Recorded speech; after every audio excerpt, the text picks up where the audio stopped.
तो जहां जहां मन जाए वहां से हटा करके अपने प्रभु में लगाओ, या जहां जहां मन जाए वहीं प्रभु की भावना करो, ठीक हो जाएगा। जैसे आपको किसी ने गाली दी, आप चुपचाप सह गए तो अपना समय बचा लिया।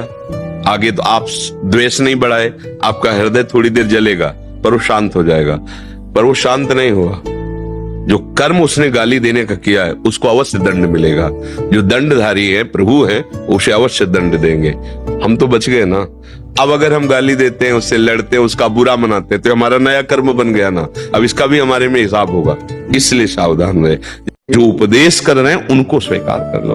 तो जिन संत का हम उपदेश मानकर चलते हैं वो हर समय हमारे दिमाग में रहते हैं। ध्यान दीजिए, वो बाबा ने बोला था ये नहीं करना है, बाबा लिखा था ये करना, रहना दिमाग में। तो संत सानिध्य है कि नहीं है? सही पूछो तो वही संत सानिध्य है। प्रगट में तो आप 2 मिनट, 10 मिनट, 5 मिनट, लेकिन दिमाग में आप हर समय सानिध्य। सच्चा सत्संग वो है जो हर समय आपके दिमाग में उनकी बात रहे। तो ऐसा ना समझे कि हम संत सानिध्य नहीं कर पाएंगे। संत सानिध्य मतलब कहा गया है दिन रात सत्संग करो, कि भक्ति कर दीप प्रेम करी बाती, साधु संगति करी अनुदिन राती।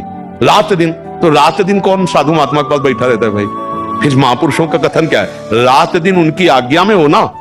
बाबा बोले थे सोते समय ऐसा करना चाहिए, बाबा दिमाग में है। बाबा बोले थे जग करके ऐसा कर, 5 भक्तों का नाम लेना चाहिए, बाबा है ना दिमाग में। वो गुरु जी बोले थे ऐसा, वो संत जी ऐसा बोले थे, वो है ना। तो संग हो रहा है ना उनका, यही है रात दिन साधु संग। वो कहते हैं कि कहीं ना कहीं बाबा प्रमाद आ जाता है, मतलब आश्रय है, मतलब उस बात को भी स्वीकार कर रहे हैं महाराज। नहीं, आश्रित है ही नहीं तभी प्रमाद आ रहा है, बात समझिए ना। आश्रित का तात्पर्य है एक भी श्वास अपने प्रीतम के चिंतन से खाली न जाना। वो आश्रय को समझ ही नहीं पा रहे ना। अंदर से हम जिसके आश्रित होते हैं उसी का सतत चिंतन होता है। जैसे काम का आश्रित कामनी का बिना प्रयास के चिंतन करेगा, धन का आश्रित धन का बिना प्रयास के चिंतन करेगा। उसको प्रयास थोड़ी करना पड़ता है।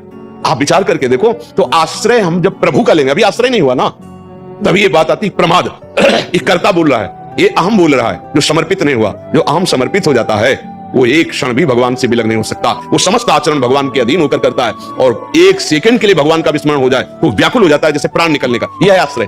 कहने की साधन सुधन अभी नहीं करेंगे, केवल हम तो पढ़े हैं व्यास पुरुष। ये तो कायर पुरुष है, ये भगवत आश्रित थोड़ी है। मन वचन कर्म से भगवान के आश्रित होकर वो नाम जप कर रहा है, वो मार्गगामी प्रवृत्तियों को त्याग रहा है। जो नहीं त्याग पा रहा वो भगवान से पुकार रहा है, प्रार्थना कर रहा है, हर समय भगवत चिंतन। ये भगवत आश्रित का लक्षण है।